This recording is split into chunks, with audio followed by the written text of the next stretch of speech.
I only hope that we never lose sight of one thing, that it was all started by a mouse. Hello, everyone out there in podcast land. This is the Beyond the Mouse podcast, the podcast for all things Disney for NPR Illinois Community Voices and for the Front Row Network. I'm your host, Craig, and I'm joined today by my co-host, Mr. Brett Rutherford. Hello there. And also Miss Vanessa Ferguson. Hello. This is another one of those days that truly in this year, we have had so many great blessings and so many amazing guests.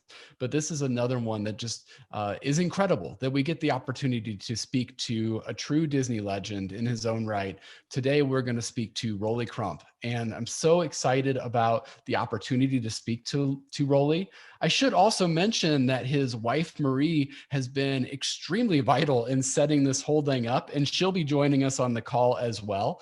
But I'm excited for the opportunity to talk all things about the Disney attractions that we love, that Rolly was a part of, and just excited to hear those stories of someone that worked so closely with Walt Disney himself. We've had a couple of opportunities to speak to people with primary experiences working with Walt, and this is another one that's just absolutely incredible. Brett, tell me, are you excited to speak to Rolly Crump today? I am so excited, thrilled, scared to death in a couple of ways, just because this is such an honor, you know. So it's like they say, you know, chills. I have chills just thinking about it. Anyway, but yeah, you said you're not supposed to meet your idols and all this, but today we get to. So I'm really excited about this. So. You know, so far, though, the people that we've spoken to, that whole quote about not meeting your idols, it doesn't hold up so far for us because we've had so many great experiences. Yeah. Vanessa, what are your thoughts about going into this interview? I'm just as excited as Brett is. I mean, we are, again, like one separation away from Walt Disney. And every time we talk to someone who knew him, I feel like it's like opening a little window into a time that was. So, you know, this is just going to be a real treat. And I'm really excited to talk to Rolly. I am just so excited myself. And I should say, kind of bearing the lead, that this is coming out on Christmas Day. And so anybody out there that celebrates Christmas, just Merry Christmas to you. We are so excited to bring this episode to you on such a special day, and happy holidays to whatever you're celebrating this holiday season. We're just so happy you've spent it here with us. Just a little bit about Rolly Crump. Rolly has been involved in so many of the attractions that you know and love, whether that's the initial concepts for the Haunted Mansion or helping to bring It's a Small World, not only to the 1964 World's Fair, but also back to Disneyland and helping Mary Blair in that design as well. But in 2004, Rolly was recognized as a Disney legend for his more than 40-year career with the company, and particularly in Imagineering. He actually started off as an animator, moved to Imagineering, and we all reaped the rewards of that move because he is such a great storyteller, a great Imagineer, and we can't wait to get into this interview. So without further ado, here is Rolly Crump. Well, we are so honored to welcome to Beyond the Mouse, an NPR Illinois Community Voices podcast, Rolly Crump. Thank you so much for joining us today, Rolly. It's my pleasure. So we have some questions for you. And our first question is actually from me. And I'm going to just say that I've heard a story that Walt Disney had a hard time remembering your name at first. Can you tell us that story? It's kind of a fun, cute story. That was really something. I remember when I first met Walt, I walked up to him and I shook his hand. I said, "It's a pleasure to meet you, sir." He said, "My name is Walt, and don't you forget it." And I said, "Okay." And so that was good. You know, we got off to a good start. Basically, what happened after that was we had meetings with Walt. And the next thing I knew, he was calling me other names. In fact, the first name he called me was Orland. Orland. And he says, "All right, it's nice to have you on board." And I thought, "Oh my God, I guess I best change my name to Orland." So we were Orland for a while, and I found out later when I was talking to his daughter, she told me that Walt did have a problem with names. And I said, oh, yeah, I found that out all by myself. So I was on for a while. That Orland was a fellow in animation. I think he was in the sound department or somewhere, and Walt knew him and used his name instead of mine. So I just said, well, if my name is Orland, I'll go with it. Whatever Walt wants to call you, right? Yeah. Then he introduced me as what's his name. And I thought, okay, fine, I'll be what's his name for a while. It didn't bother me to be called anything because working with Walt was so special, I didn't care. So we went well. We had a lot of fun. I was reading your autobiography. It's kind of a funny story. And it sounds like your grandmother, Fanny, had a great influence on your early artistic life. Do you have any experiences you'd like to share about her? Anything you want to share about Fanny? My grandmother. Yeah. Well, she was an incredible woman. I had a lot of respect for her because, she'd been through some pretty rough times, but she was always right there. I mean, 100%. And I used to spend hours with her talking and going through old photographs and stuff. So I had a pretty good feel of what my background was. And I had a very good feeling of how good she was. She was a wood carver. In fact, I have wood carving pieces around the house here that she did. And she was really, really talented. And she was strong. She was a big woman, and she was very strong because she was using those little tools with wood carving, and she did that all physically. So it was a beautiful introduction to the past. That sounds so good. She sounds like she was a big influence on your artistic life too. You described her as being creative and have a funky spirit, and that she gave that to you. Yeah, she had a real funky spirit. She was great. Tell them how she lived. Well, she lived in a barn. What happened was, she bought 10 acres and then put in an orange grove, but she had to have a barn because you need the horses to kind of plow through the fields in there, and so there had to be a barn for that. Well, she ended up living in the barn, and she lived in a screen porch in the barn. So I don't know how many years she lived in that screen porch, and all she had was a swing to lay in, and that was it. And there was a table and chairs and a place to have a lunch, and that was about it. So anyway, she was Fanny Fargo, that's for sure. Wow. That's great. That's really cool. Well, you said that we know you were an animator before you worked at WED. Do you have any favorite memories about being an animator? Well, memories about animation. You got 3 or 4 days to listen to me. All I can say is I was absolutely out of my mind when I got a job there. And I never thought I'd ever work for Disney. I always wanted to, because I saw the 3 Little Pigs when I was 3 years old. And I said to my dad, that's where I want to work. And that was kind of an interesting start right there. What was it like to work in animation? Oh, well, God, it was heaven. I mean, well, the reason it was heaven was I was living with the most creative people in the world, and you worked in different departments all the time, so you met new people. And the people that I learned from was absolutely incredible, because these are people that all wanted to work for Disney, and they were real talented. And their portfolios, of course, were considerably better than mine. I don't know why they ever hired me with my portfolio, because nothing more than a high school bunch of sketches. But and in fact, they told me when I moved from animation to WED, and the gentleman called me and he says, we wanted to tell you this is very unusual for you to move over to WED, because that's really quite the design company for the company, because you have the worst portfolio from anyone that was ever hired in animation. And I said, oh, okay. But I did okay. Look where I ended up. Yeah. So, yeah. Oh, yeah. It was an education. Oh, it was an education. Every day was an education, because everybody I worked with had a lot of schooling in art. I got to learn all those things from the fellows I worked with. So that was a whole new world. And they were all artists So I began to know more about artists, which was great. That was the best training of all, was the artists that the artists loved and how I got involved with them. So it was heaven, absolute heaven. And what about the gags? Oh, the gags?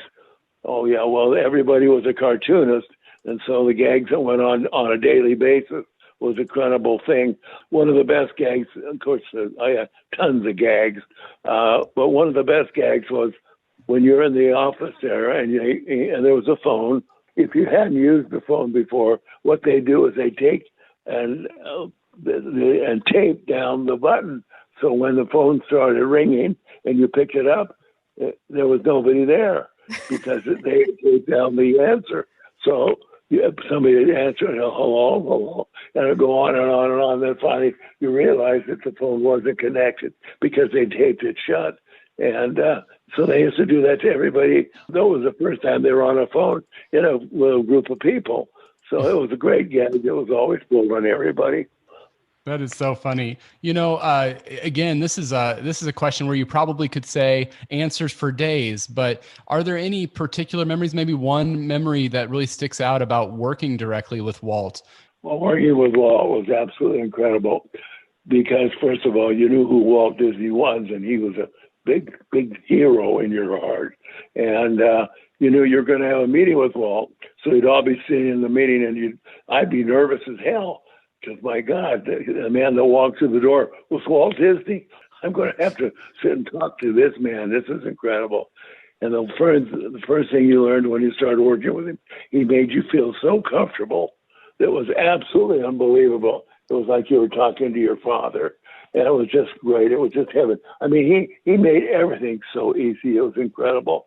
And he was a delight to work with. And so I fell in love with him, obviously. And I watched and learned from him, and because there was no airs about him at all. He was just Walt. He was an absolute incredible person. Is there a difference between Walt Disney the boss and Walt Disney the friend? No difference whatsoever. I think he was always just your friend. I always got the feeling that we were all family, and to work for him and to be with him, you were family. So it was as simple as that. I think it has a lot to do about being a farm boy. I mean, I learned a lot about how he grew up as a farmer kid. And so I just thought, wow, that's great. It was neat. And he was that way all the years I knew him. There was never an air about him. He was Walt. That is just wonderful. Well, if we can talk a little bit about your time at WED with Walt Disney's Enchanted Tiki Room, it's incredible work and it's still beloved. What was your Enchanted Tiki Room experience like? Oh, God, that was heaven. That was the first project I really worked on that was going to be built for Disneyland. And John Hench was my hero because he trained me. When I got there, because I could go in and talk to him every night after work and ask questions and kind of get a feel of the company, because John was really a beautiful old man. And he knew, it was kind of cute because Walt called him Johnny, which I thought was kind of a crack up, because everybody else knew him as John Hench. and then Walt would turn to John and say, Johnny, and he was right there. So I learned everything in the beginning about how to get started on a project. John taught me, and it was beautiful, absolutely gorgeous. And the Tiki Room. Oh, the Tiki Room. Yeah, I know the first assignment that we had, a work session on the Tiki Room, Walt asked me to come up with a pre-show because it was going to be a restaurant. And he wanted me to come up with something. He says, people don't like to stand in line. And if they're waiting to have something to eat, he says, and there's nothing to entertain them, he says, then they kind of go funny. So he was trying to teach me to entertain them. So, like John said, I got books out on them, and I read all about the tikis and the islands. And I thought, God, that's a great story, because I got to know the names of all the tikis and who they were the gods of. And so I actually designed all the tikis from what I got out of the books I read, and it was great. And so I showed Walt the names of the tikis and what they did, what was their responsibility to the planet. And so Walt says, oh, what are you going to do with them? And I said, I don't know. So I went back and I figured the best thing to do is to dress the tiki, to kind of say it out what they look like. And one of them was a god of fountains, so you had a fountain coming out of his head. And if it was another tiki that held up the world, then there was a god that was holding up the world. So anyway, it was a great thing to do, and it was educational as hell. Reading about the tikis was a crack up. That's so wonderful. And you've worked on so many amazing attractions. And I want to ask about, you were one of the first to work on the Haunted Mansion. And I know that some of your ideas made it into the final Haunted Mansion. But what is your favorite part of the Haunted Mansion? Do you have a favorite? The Haunted Mansion, yeah. I think the best part is the all ghosts. And that was the Pepper's Ghost idea that we read about and came up with. And the ghosts was what make the mansion. You know, without the ghosts, you wouldn't have a haunted mansion. And the Pepper's Ghost was a beautiful illusion that had been invented way, way back. So I loved that. That was great. Definitely the Haunted Mansion is one of those that it still has so many fans throughout the world and now exists in nearly every single park. And so that is incredible. Can you tell us about, there's of course all those stories about how there was different things they wanted to do with the mansion, whether it be a walking attraction, then finally we got the Doom buggies involved. But can you talk about those early days of planning this amazing attraction? Well, it was going to be a ride. It was designed as a ride. No, excuse me, I'm sorry. I'm ahead of myself. It was designed as a walkthrough, and that guest ghost would walk you through the mansion. And everybody said, no, talked Walt out of that. They said, no, because you can't have people running loose. When you drop off 100 people in the mansion out of an elevator and they don't know where to go and there's kids, he says there's no way to control them. So operations talked Walt in the fact that maybe it should be a ride so that you had control over the people at all times. So that's what happened. It turned out to be a ride. That's wonderful. And, you know, you also, out of the Haunted Mansion came this idea for the Museum of the Weird. Can you talk to us about the original ideas for the Museum of the Weird and how all that was developed? Yeah, I'll tell you. Well, a lot of us, Walt and myself, felt that it should be scary. So that the Haunted Mansion should be scary to where some upper management didn't want it to be scary. They wanted to be funny. So I stayed with the scary guy side. And so I was supposed to design some things that went in the ride. And so I saw a film that was done in England, I believe it was. So after seeing that film, I realized that the mansion in the film, where all the ghosts live, became parts of the actual building itself. Human parts made up the building. So I did a sketch on a room where the human parts were part of the room. And so that was really the beginning of it. And then all of a sudden, I did some other sketches that were just real weird to fit in there. And what happened was that, I had to give a presentation to Walt, and Walt said, "What's all this stuff, Rolly?" And I said, "Oh, it's just some scary stuff to put in there." But I said, "I think we need scary stuff in there, weird stuff." So he said, "All right." So I did a whole bunch of weird sketches. I had a candle man. I had chairs that stood up and talked to you. I had a lot of just kind of unusual things in it. And after the meeting with Walt, he said, "Well, I'm going home." And when he came back the next morning, he was there at 7:00 in the morning at my desk. And I said, "Oh my God." And I walked up, I said, "Good morning." He said, "You son of a bitch." And I thought, "Oh my God." He said, "I didn't get any sleep last night because of all that weird stuff you showed me yesterday." So he said, "I know what we're going to do with it." I said, "You do?" He says, "Yes." He says, "We're going to do a Museum of the Weird." And he says, "Rolly, you can do the weirdest sketches that you want, and we'll put them in there, and we'll say, this is the Museum of the Weird." And so that's why that all started. And it was kind of a crack up because when I left that day with Walt, and Walt says, I'm going now, they all said, we knew he wouldn't like the sketches that you did. And then, of course, after he called everybody in the next morning and raved about it and everything, they all turned to me and said, oh, we knew he'd like it. So it was like watching the flag wave about, go with the wind. So anyway, it was great. I don't know, he and I just seemed to hit it off with no problem. Well, you didn't get to do Museum of the Weird, and was there anything else that you did not get to do that you wish you could have done? No, I think it turned out the way it's supposed to turn out because it had to go through a whole series of people and ideas and stuff. Although Walt was with you to help carry through what we wanted to do. And so it was good. No, I think on the whole, I think it was perfect. It went well. And working with him was absolute heaven. Well, you did wonderful work with the 1964 World's Fair. And when the fair was over, they were moving It's a Small World to Disneyland, and you worked on the design of the exterior. Can you tell us a little bit about that? Yeah, bring it back to California. And design the facade. Well, yeah, that's another story within that.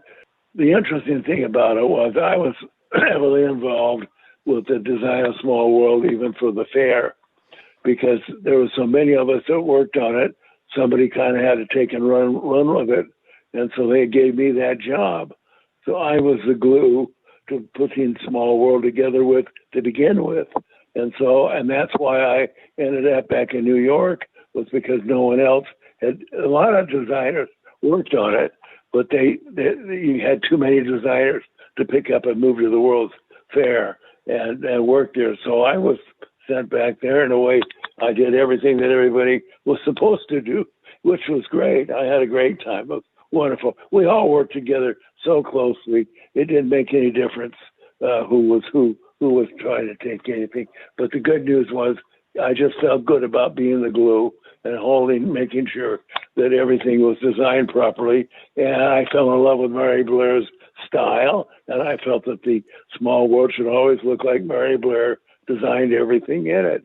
And so therefore I was a great disciple of hers. And it was a great time. It was a marvelous time. And then of course she was back there. So she and I worked together all day long. And it was a constant education for me because I was learning all about what it was like working for Disney when she did way back when. So it was an incredible time frame. Well, what was Mary Blair like? What was she like, Mary Blair? Oh, she was a delight, absolute delight. She was an artist, and that kind of names it. If you're an artist with an artist, everything's beautiful. You're on the same plateau, which was really good. And we had a good time together. We got together socially as well, and I got with her. I stayed with her family for 3 or 4 days with her kids and her husband. So I got to know the family real well. So it was great. It was just absolute heaven. You were talking about the new Tomorrowland redesign. What was that like? Oh, well, I was thrilled to death to work on Tomorrowland. There wasn't many of us left to be in charge of the same things at that time frame. So it was great.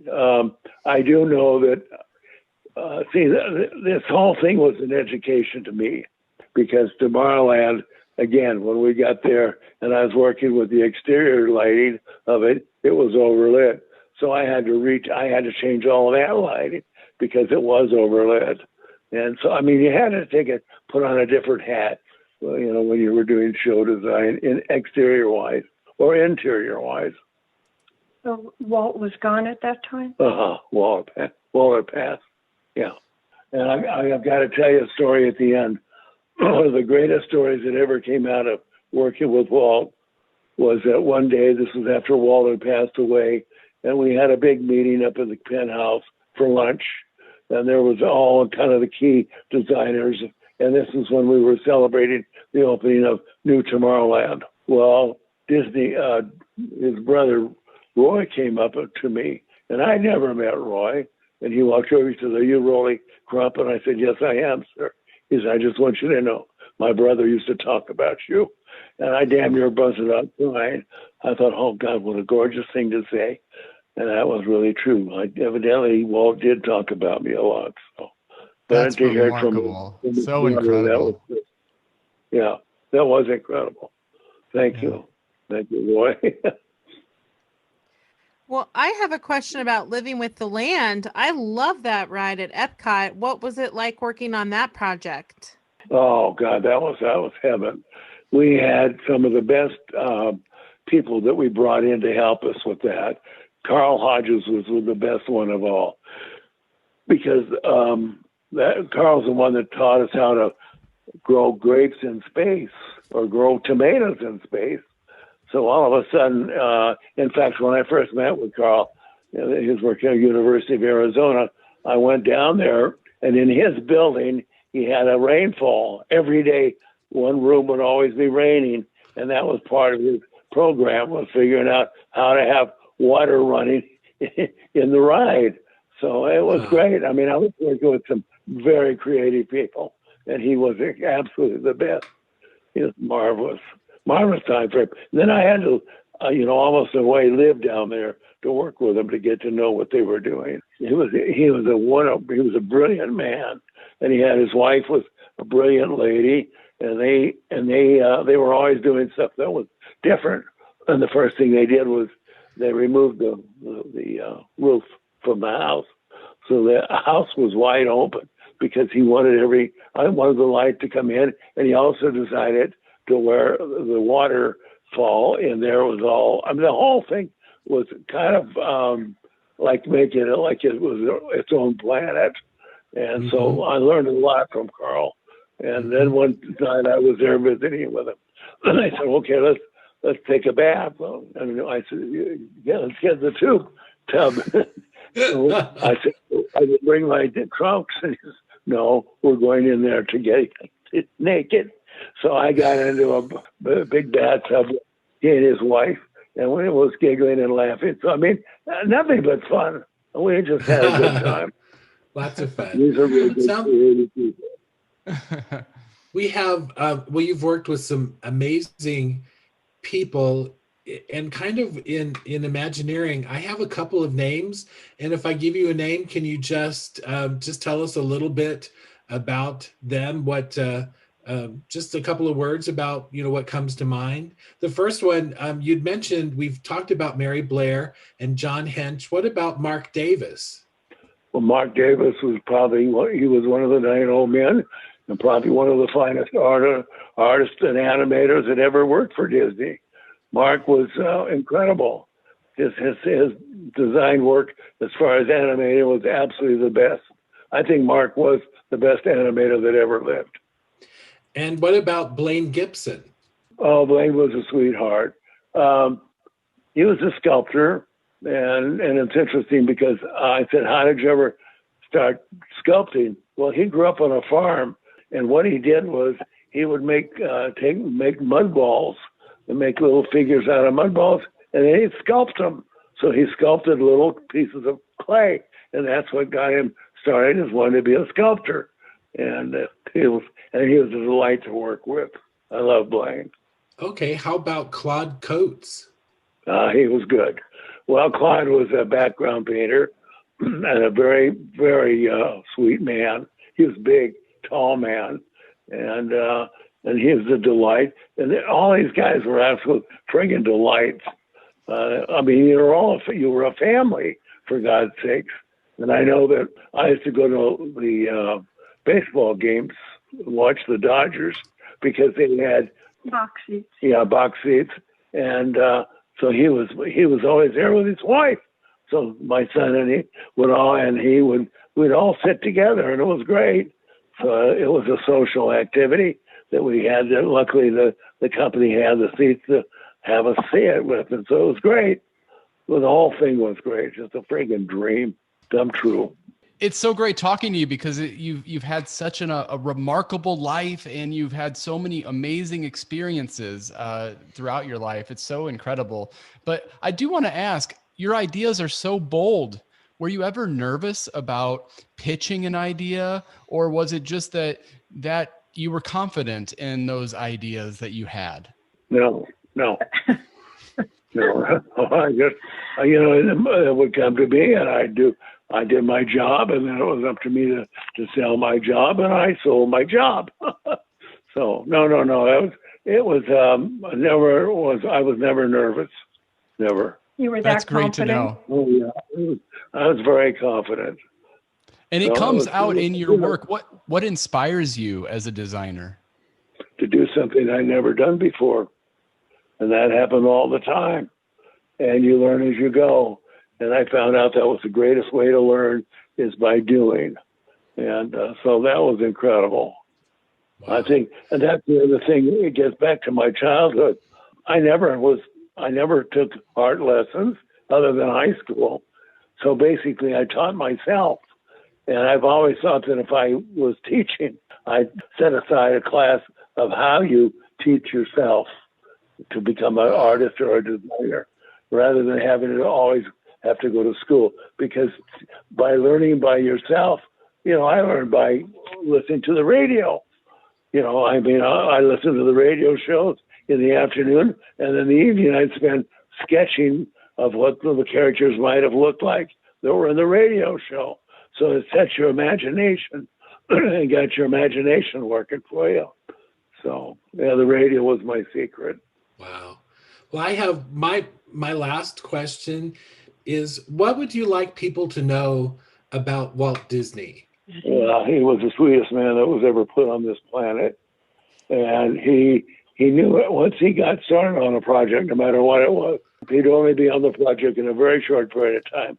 And then all of a sudden, everything would come to work for him, and he knew exactly what it was going to look like when it was finished. So he had the whole picture in his head when we got started, and so therefore it wasn't difficult to do. Working with his is incredible. That's so great. Rolly, it's such an honor to get to speak to you and to be able to hear your stories. I mentioned this episode is coming out on Christmas Day, and so I wondered if you had a holiday message you wanted to give to people. Always color outside the lines and believe in your crazy ideas. And those are my words of wisdom for today. That's so incredible. Rolly, thank you for your time today, and we so appreciate it. We're over here just about in tears from all of your stories of all these amazing people that brought so much joy into our lives, and you're at the top of that list. Thank you so much. Well, thank you. And I love telling my stories. And now you brought tears to our eyes too. Oh, these are great. Thank you so much. This is the kindest thing you could have done. Thank you. That was awesome. It was so great to be able to speak to a living Disney legend and just to be able to have that time with him. Also to be able to speak with Marie as well. Behind the scenes, I've been emailing back and forth with her, and they were so excited to learn that this is going to be coming out on Christmas Day, because I think that they're going to send it around to their family. And hopefully, if you are part of Rolly's family listening to this, just thank you for everything, because this was such an excellent interview. It was so much fun to be able to learn and hear all those stories. Vanessa, your thoughts on the interview? I thought it was so exciting. He's just a real treat. He's definitely perfect to have for Christmas. I'm just gonna, if there was a way to wrap him up and stick him under the tree, but we can't. So this is the other option, which is great. It just really takes you back to what I would imagine to be that magic of those early Disneyland days and building attractions and getting to work with Walt. And so hearing his stories is just magic. I mean, I don't know where else we would hear someone say, oh yeah, Walt talked to me like this, and Walt couldn't remember my name. And it just, it's amazing. We'll never have that from really anyone else, those kind of firsthand experiences. Maybe a few others, but they're pretty far in between to find them, at least here in Illinois. Yeah, I mean, to think about having the opportunity to speak to Bob Gurr and to Rolly Crump and these people that really brought the magic to Disneyland initially and to most of those attractions that we come to love. I mean, to be able to talk and say like, you were involved in the conceptual discussions about the Haunted Mansion. That's incredible. You know, that's just Yeah. absolutely incredible and remarkable. And thank you so much to Rolly for that opportunity. But Brett, your thoughts about the interview we just had? Oh my gosh. Well, it's you can meet your legends, your legends and your idols because it's a good thing. So he did not disappoint by any means at all. So charming, so completely charming. He was gift wrapped for all of us and for all of you out there that are listening. Yes, So yeah. that's for sure. So Merry Christmas to us and Merry Christmas to all of you that are celebrating out there. And of course, if you're listening to us for the first time, we do encourage you to subscribe to Beyond the Mouse on any podcast platform you can find us. You can also find us on our social media pages if you look up Beyond the Mouse Podcast on Facebook or Beyond the Mouse Pod on Instagram. And you can also go to nprillinois.org and find us under the Community Voices tab should you want to listen to us that way. We also are part of the Front Row Network, and their social media is available by searching for the Front Row Network on Facebook or on Instagram. Also on Twitter, Front Row Reviews with a Z.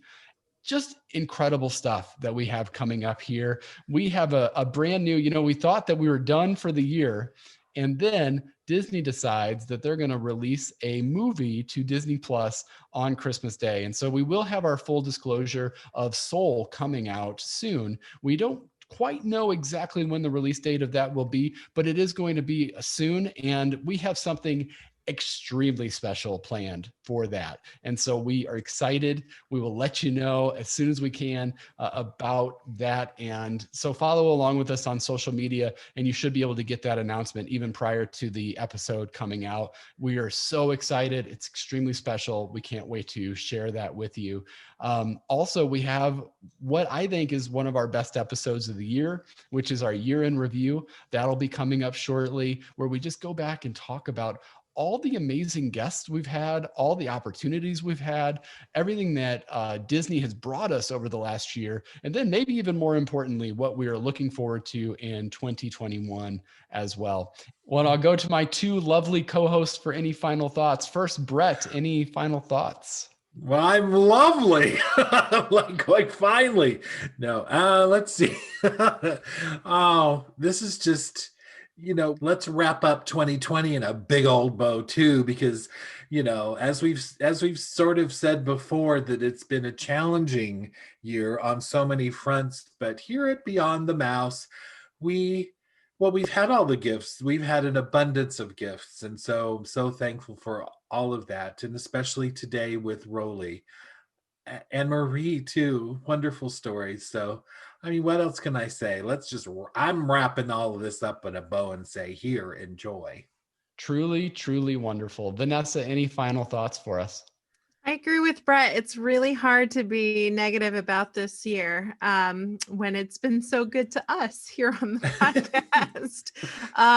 But yes, let's just shelve this one away and jump into 2021. Actually, let's not do anything dramatic for 2021. We're just going to very easily sneak on in.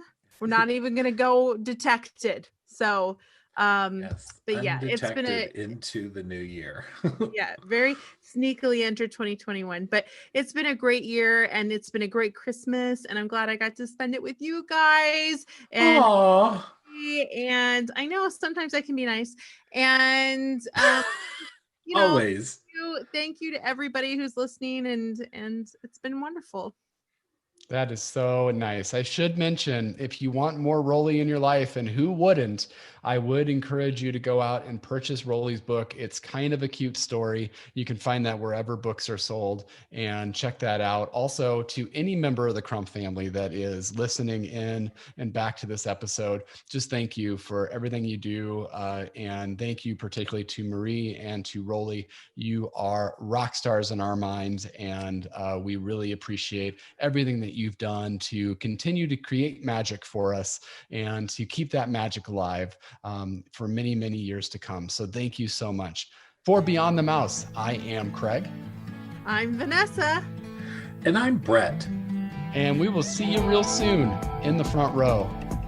Perhaps the front row of It's a Small World. Oh, but Actually, there's a video out there of you in the front row of Small World, isn't there? yes, there is. Yes, I was on assignment when I was slightly confused of what my assignment was. Oh, I thought it was the front row ago. review. Yeah, it was. I was reviewing front rows. Anyway, We'll have to find that and post that again. Merry Christmas, everybody. happy holidays. Happy New Year.